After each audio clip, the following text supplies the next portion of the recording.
Direct News TV. July 30, 2023. Russia-Ukraine war, drone attacks on Moscow and Crimea, thwarted. Drones over Moscow brought down by electronic means, correspondent says. Al Jazeera's Daniel Hawkins said at least 2 of the 3 drones that had targeted Moscow were shot down by electronic means. That implies that these drones didn't reach their targets, Hawkins said, speaking from Moscow. The 3rd drone was shot down just outside of Moscow in the region of Odensova, about a 40-minute drive to the west of the city's outskirts, he continued, indicating that the attack came somewhere from that region of Russia, if not beyond. We don't know what exactly these drones were targeting, Hawkins said, pointing out that there are many high-profile government and commercial buildings in the city. Had this attack taken place on a weekday, the casualty numbers would have been much higher, he added, due to Moscow's vibrancy that has led the city's residents to describe it as a human anthill. Putin announces 30 new warships for Russian Navy. The Russian Navy is to receive 30 new warships this year, President Vladimir Putin announced during the annual Navy Day parade in St. Petersburg. Russia is today implementing the tasks of its national naval policy and is resolutely expanding the power of its fleet, Putin told the parade, a show of naval might traditionally held in St. Petersburg and nearby Kronstadt on the last Sunday of July. Ukraine prepares for possible wintertime attacks on energy infrastructure. Volodymyr Zelensky attended a meeting of the Congress of Local and Regional Authorities in Ivano-Frankivsk as Ukraine prepares for the potential of Russian attacks on the energy infrastructure during wintertime. This is a very important meeting right now, as there is time to prepare for the winter season both at the state level and at the level of regions and communities, Zelensky wrote on Twitter. We have to be aware that Russian terrorists will try to continue their attacks against the Ukrainian energy sector and against the normal life of people. But our resilience must prevail. Steeplejacks dismantle Soviet coat of arms on Motherland Monument in Kiev. Steeplejacks have begun to dismantle the Soviet coat of arms on the iconic metal Motherland Monument in Kiev and are set to replace it with the Ukrainian trident. The State Inspection of Architecture and Urban Planning, DIAM, issued a permit to replace the coat of arms earlier in July. Work on the monument is due to be completed by August 24, Ukraine's Independence Day. We would be forced to use a nuclear weapon if Ukrainian offensive a success, Medvedev. Former Russian President Dmitry Medvedev says Moscow would have to use a nuclear weapon if Kiev's ongoing counteroffensive succeeds. The deputy chairman of Russia's Security Council, a body chaired by President Vladimir Putin, said in a message on his official social media accounts that Russia would be forced to fall back on its own nuclear doctrine in such a scenario. Imagine if the offensive, which is backed by NATO, was a success and they tore off a part of our land, then we would be forced to use a nuclear weapon according to the rules of a decree from the President of Russia. There would simply be no other option.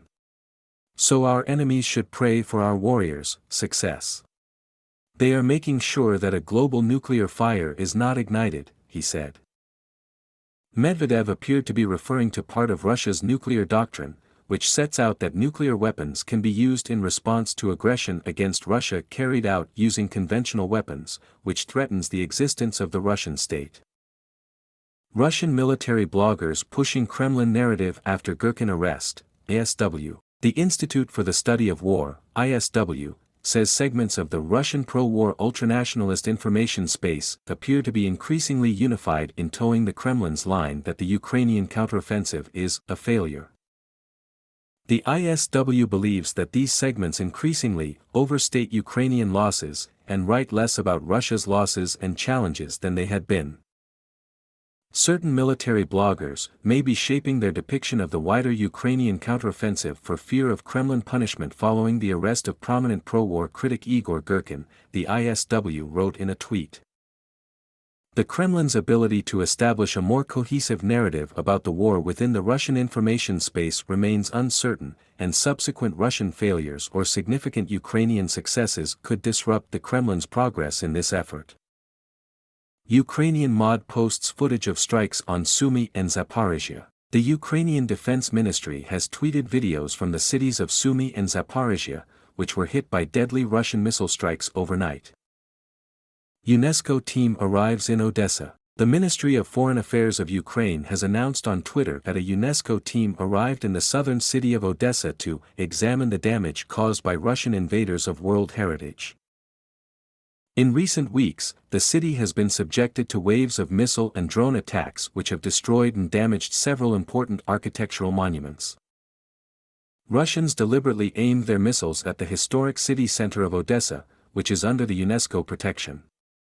Everything that was built with hard work by great architects is now being destroyed by cynical inhumans, Ola Kuiper, governor of the Odessa region, said on Monday.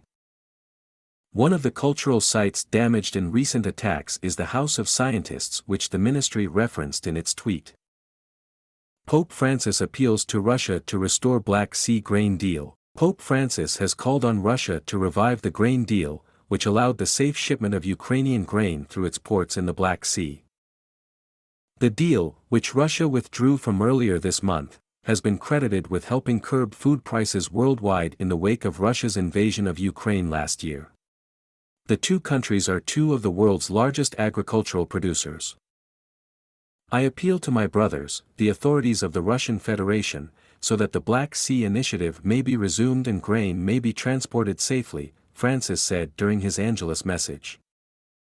2 killed in Russian rocket attack in Sumy, Ukrainian media. Suspline, the national public broadcaster in Ukraine, reports that 2 people were killed and 20 injured in the northeastern city of Sumy after a Russian rocket hit a vocational school on Saturday night.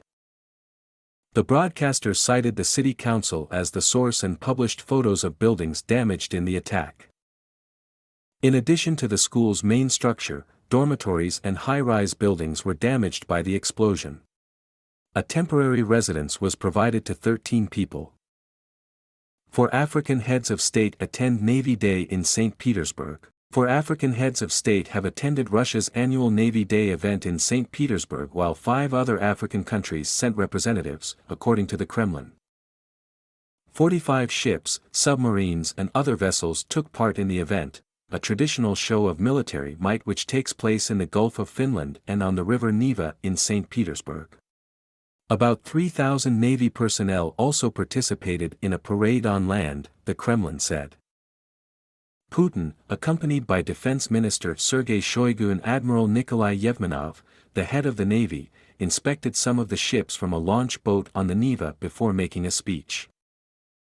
The African leaders and representatives were invited after a Russia-Africa summit in St. Petersburg which concluded on Friday, at which delegates discussed grain supplies and potential peace talks on Ukraine. Several thousand Wagner troops in central Belarus, UK intelligence. According to its latest intelligence update, the UK Ministry of Defence estimates that thousands of Wagner troops are now stationed in central Belarus. The ministry also stated that most vehicles accompanying the troops are not armored combat vehicles but minibuses and trucks. Russian Navy to receive 30 new ships this year, Putin. Vladimir Putin spoke at a ceremony in St. Petersburg to mark Russia's annual Navy Day. After reviewing a parade of warships on the Neva River, he announced that the Russian Navy would receive 30 new ships this year. Dozens of drones downed in overnight attack on Crimea, Moscow. Moscow claims to have thwarted a Ukrainian attempt to attack Russia-annexed Crimea with 25 drones overnight. 16 Ukrainian UAVs were destroyed by air defense fire, the Russian Defense Ministry said, referring to unmanned aerial vehicles.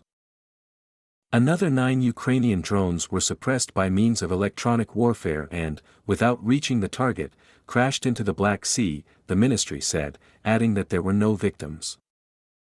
Crimea, annexed by Russia in 2014, has been targeted by Kiev since Russia launched a full-scale invasion of Ukraine.